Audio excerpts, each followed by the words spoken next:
Bonjour à tous et bienvenue pour ce nouveau journal. Un journal qui sera largement consacré au premier tour de l'élection présidentielle.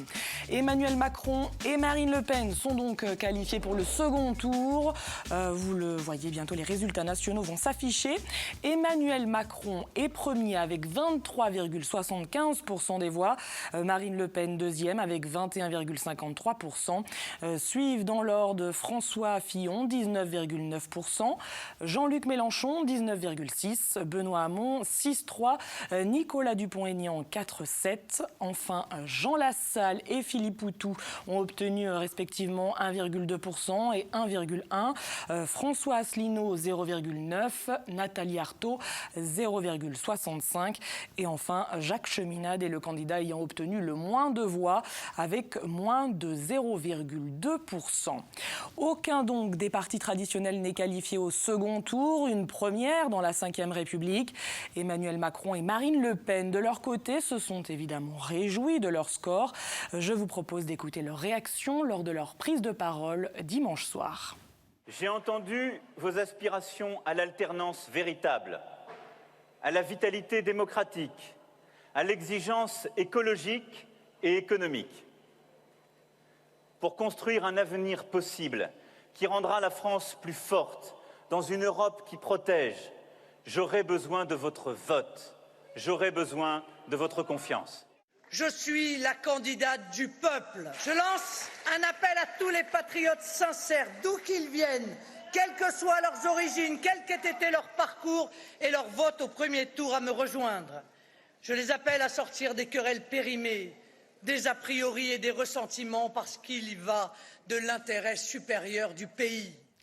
On vient donc de voir les réactions des deux candidats et les résultats au niveau national. Intéressons-nous maintenant aux résultats départementaux. Samuel Grasset m'a rejoint sur ce plateau. Bonjour Samuel. Bonjour. Alors tout d'abord, peut-être un petit mot sur les résultats régionaux. Comment a-t-on voté dans les Pays de la Loire ? Eh bien, dans les Pays de la Loire, c'est Emmanuel Macron qui a recueilli le plus de suffrages devant François Fillon. Si l'on regarde cette carte, le détail dans chaque département, François Fillon arrive en tête dans 2 départements, la Mayenne et la Sarthe, dont il est originaire. Les électeurs de Loire-Atlantique et du Maine-et-Loire, eux, ont en grande partie voté pour Emmanuel Macron. Et aussi en Vendée, Samuel, Emmanuel Macron est arrivé premier. Oui, même si le vote en Vendée est un peu différent du reste de la France, car dans notre département, c'est François Fillon qui est arrivé en 2e position. Dans le détail, c'est donc bien Emmanuel Macron qui a recueilli le plus de voix en Vendée. Le candidat d'En Marche a obtenu 26,26% des suffrages. Devant donc François Fillon, 25,5%. Un peu plus de 3000 voix séparent les deux hommes. Marine Le Pen arrive en 3e position avec 18,53%. 4e, Jean-Luc Mélenchon avec 15,08% des voix. En 5e position, Nicolas Dupont-Aignan, le candidat de Debout la France, a obtenu en Vendée 5,78% des suffrages. Il fait donc mieux que le candidat du Parti socialiste. Benoît Hamon n'arrive qu'en 6e position avec 5,1%. Les 5 autres candidats font tous en dessous de 5% des suffrages. Et donc ça, ce sont pour les résultats départementaux. Mais dans les petites communes, est-ce que Jean-Luc Mélenchon ou Nicolas Dupont-Aignan, par exemple, sont arrivés en tête ? Eh bien, mis à part le poiré sur Veluire qui a placé Jean-Luc Mélenchon en tête ex aequo avec Emmanuel Macron, dans toutes les autres communes vendéennes, c'est soit Emmanuel Macron, soit François Fillon, soit Marine Le Pen qui arrivent en tête. Je vous propose de regarder cette carte qui montre quel candidat a obtenu le plus de suffrages commune par commune. C'est dans le centre de la Vendée que l'on a le plus voté pour Emmanuel Macron, ainsi que dans une partie du Bocage. L'autre partie du Bocage s'est-elle portée sur François Fillon, en bleu clair sur la carte, tout comme le littoral vendéen. Enfin, le vote pour Marine Le Pen est significatif dans le sud Vendée, mais aussi dans le nord-ouest du département. Dans le détail, Emmanuel Macron arrive en tête dans 93 communes vendéennes. Le candidat d'En Marche est premier dans plusieurs villes de l'agglomération lyonnaise, comme Mouillon-le-Captif, La Chaise-le-Vicomte, Dompierre-sur-Yon et même La Ferrière, la commune du président du département, Yves Auvinet. Pouzauges, Montaigu ou Esnay ont également ont placé Emmanuel Macron en tête. François Fillon maintenant, il arrive en tête dans 103 communes vendéennes avec des scores dépassant parfois les 35%. Le candidat de la droite est celui qui a obtenu le plus de suffrages à Saint-Gilles-Croix-de-Vie, Saint-Jean-de-Mont, Talmont-Saint-Hilaire ou encore Saint-Malo-du-Bois, la commune de Bruno Retailleau, un proche de François Fillon. Enfin, de scrutin en scrutin, le Front National progresse dans notre département. La présidente du FN est arrivée en tête ce dimanche dans 67 communes. Marine Le Pen réalise ses meilleurs résultats à Vouillers-les-Marais, Moreil et Champagny-les-Marais, dans le sud du département donc. Mais elle arrive aussi en tête dans plusieurs communes autour de Challans comme Saint-Urbain, comme Thiers ou encore Beauvoir-sur-Mer. Et qu'en est-il alors pour les grandes communes vendéennes ? Eh bien, à La Roche-sur-Yon d'abord. La ville avait basculé à droite lors des dernières élections municipales en 2014. Eh bien, ce dimanche, la droite n'est arrivée qu'en 3e position. C'est Emmanuel Macron qui a obtenu le plus de suffrages devant Jean-Luc Mélenchon, le candidat de la France Insoumise, devance de 500 voix François Fillon. François Fillon qui est arrivé en tête dans la 2e ville de Vendée, Challans, un peu plus de 27% des voix. 2e, Emmanuel Macron, Marine Le Pen est 3e. Et aux herbiers alors, Samuel ? Les herbiers terres de Philippe de Villiers qui, pendant la campagne, je vous le rappelle, avait salué, je cite, la carrure présidentielle de Marine Le Pen. Eh bien, le Front National n'arrive que 4e, loin derrière Emmanuel Macron et François Fillon. Jean-Luc Mélenchon fait également mieux que Marine Le Pen. Les électeurs des Sables-d'Olonne, eux, ont voté principalement pour François Fillon. Il a séduit plus du tiers des votants. À noter que la commune voisine, le Château d'Olonne, a également placé François Fillon en tête. Enfin, à Fontenay-le-Comte, une grande partie des électeurs s'est tournée vers Emmanuel Macron, un peu plus de 28% des voix. Marine Le Pen et Jean-Luc Mélenchon, eux, sont au coude à coude. 14 voix séparent seulement la présidente du Front National et le candidat de la France Insoumise dans cette ville de Fontenay-le-Comte. Eh bien, merci Samuel pour tous ces détails. Voyons donc maintenant en Vendée les réactions des élus et des soutiens vendéens des différents candidats. Dès l'annonce des résultats, partisans du Front National et du mouvement En Marche se sont réunis pour fêter leur victoire. On revient sur cette soirée électorale avec Pierre Dalicieux.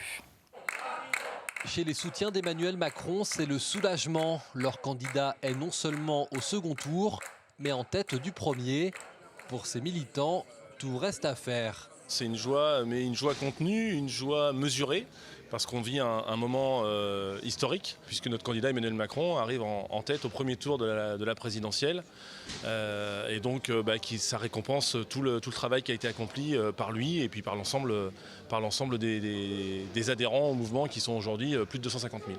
Du côté de la candidate FN, c'est également une première victoire. Et si de nombreux candidats de ce premier tour ont appelé à voter Emmanuel Macron, les soutiens de Marine Le Pen comptent également sur une réserve de voix pour le second tour. Moi, je suis très confiant parce que je pense qu'il va y avoir Dupont-Aignan qu'il va falloir qu'il fasse un choix. Il est possible que M. De Villiers aussi va peut-être supporter Marine. Il n'est pas impossible que des gens des Républicains très déçus de l'appel de Fillon pour aller sur Macron rejoignent aussi le Front National ou votent Front National. François Fillon crée également la surprise et notamment en Vendée, terre traditionnellement de droite, où il n'arrive que 2e. Le seul projet qui avait été suffisamment construit, réfléchi et qui correspondait aux besoins de notre pays était le programme de François Fillon. Néanmoins, les affaires qui ont été dénoncées pendant toute cette campagne n'ont pas permis de vrais débats et ont dérouté les électeurs, ce que l'on peut comprendre. Jean-Luc Mélenchon, lui non plus, ne sera pas de la partie malgré une poussée fulgurante dans les sondages dernièrement. Il y avait des jours avec et des jours sans. Il y avait des jours où je pensais que nous serions au 2e tour. Ça me semblait tellement évident. Et puis vous savez comment c'est, dans ces cas-là, on considère que son combat est le plus juste et que donc on a forcément les meilleures idées. J'en suis persuadé, mais on n'a peut-être pas su les mener au bout. Et puis on sera meilleur la prochaine fois, il n'y a pas de problème. Et enfin, le grand perdant de ce premier tour, c'est le Parti socialiste, qui aujourd'hui, avec son candidat, réalise son plus mauvais score depuis 1969. Un petit peu plus de 6%, c'est vraiment un score difficile pour le Parti socialiste qui doit nous amener à nous interroger sur l'avenir. Comment est-ce qu'on veut travailler avec les Français? Comment est-ce qu'on veut regagner leur confiance? Quel projet politique on a à leur proposer? La campagne, elle, a déjà repris du côté d'En Marche comme du Front National. Rendez-vous le 7 mai prochain pour savoir qui sera notre prochain président ou présidente. Et puis, autre chiffre à retenir de ce premier tour, la participation. 78,69% des Français inscrits sur les listes électorales ont voté. Malgré les affaires et une certaine indécision quant au choix du candidat chez de nombreux électeurs, et ce jusqu'au dernier moment, il n'y a pas eu un fort taux d'abstention.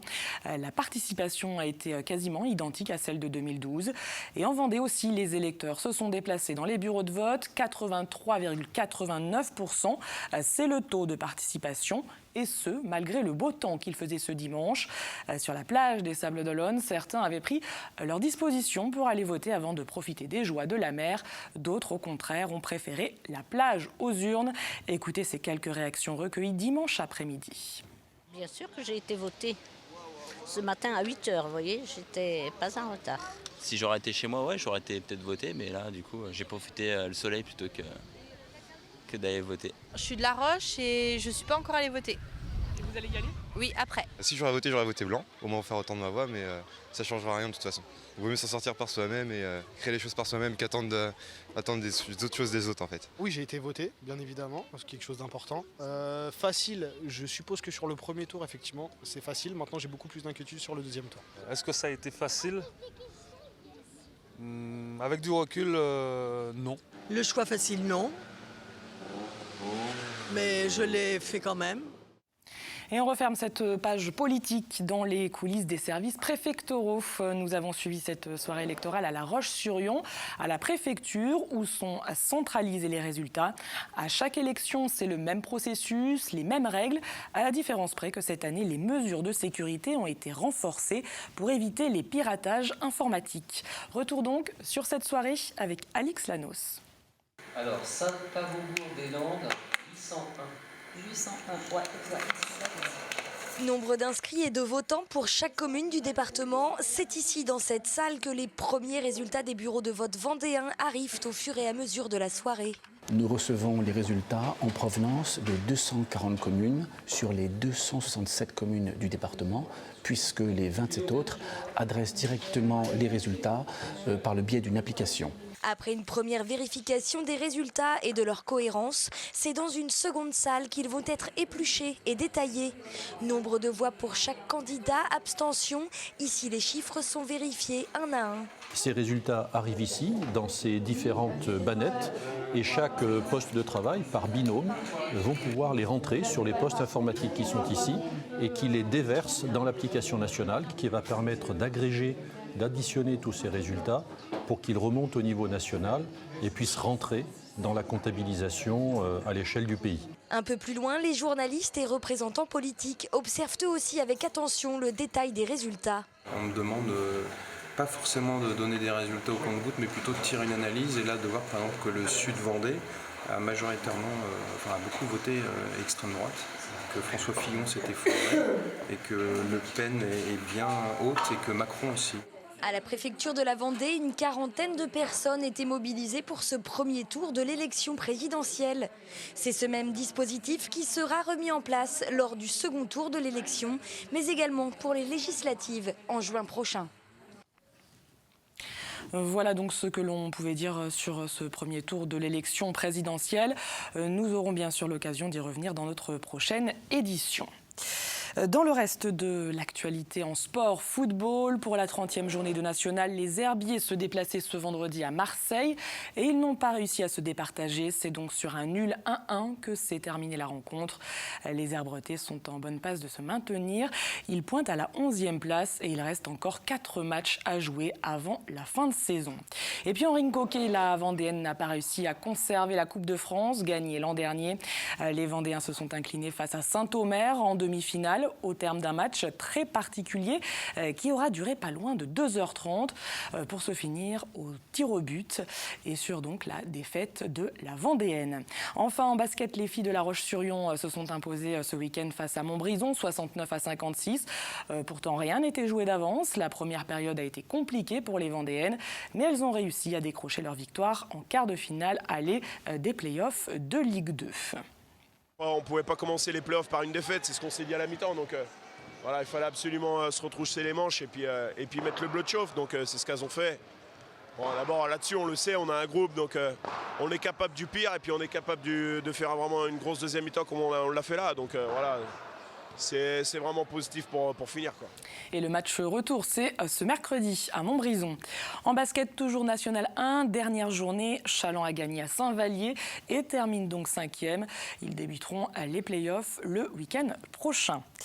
Et cela nous amène à l'agenda de la semaine avec tout d'abord ce mercredi les chiffres du chômage. Ils seront publiés comme chaque mois à 18h. Et puis la solomètre coq se poursuit avec jeudi l'épreuve phare, la course au large. Je vous rappelle que la solomètre coq réunit des skippers de la classe Figaro et qu'elle fait désormais partie des courses comptant pour les championnats de France élite de course au large en solitaire.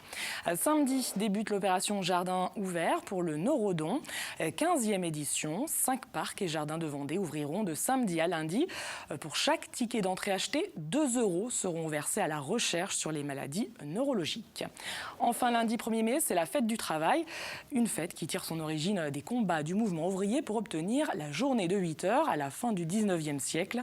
Mais le 1er mai, c'est aussi, bien sûr, l'occasion d'offrir un brin de muguet.